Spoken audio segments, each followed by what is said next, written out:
காலையில நீங்க குடிக்கிற காஃபி டீல இருக்கிறது உண்மையான பாலா இல்ல கெமிக்கலா? இந்த கேள்வியை கேட்கிறது நான் கிடையாது. மகாராஷ்டிராவுடைய FDA தான் கேட்டிருக்காங்க.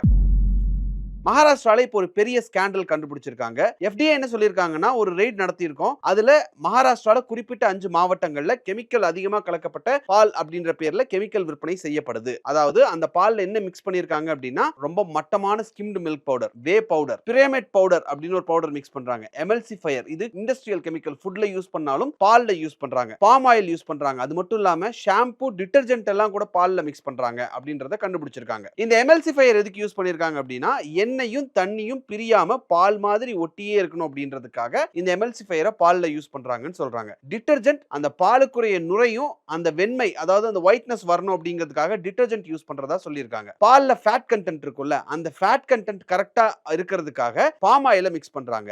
லேப் டெஸ்ட கூட ஏமாத்துற அளவுக்கு சரியான விகிதத்தில் இதை மிக்ஸ் பண்றாங்க அப்படிங்கிறது தான் இப்ப மகாராஷ்டிரால நடந்திருக்கக்கூடிய இந்த மில்க் ஸ்கேம்ல கண்டுபிடிச்சிருக்கக்கூடிய விஷயம். இதோட கடைசி ஸ்டெப் அவங்க என்ன பண்றாங்க அப்படின்னா, ஈஸியா கண்டுபிடிக்க முடியாம இருக்கிறதுக்காக ஒரு 10 to 15% ஒரிஜினல் பாலையை அதில் மிக்ஸ் பண்ணிடுறாங்க. பலர் அரெஸ்ட் பண்ணியிருக்காங்க, கேஸும் போட்டிருக்காங்க. சோ இந்த ஸ்கேம் மகாராஷ்டிரால நடந்ததா சொல்லியிருக்காங்க. இதை பத்தி நீங்க என்ன நினைக்கிறீங்கன்றத கமெண்ட்ல சொல்லுங்க.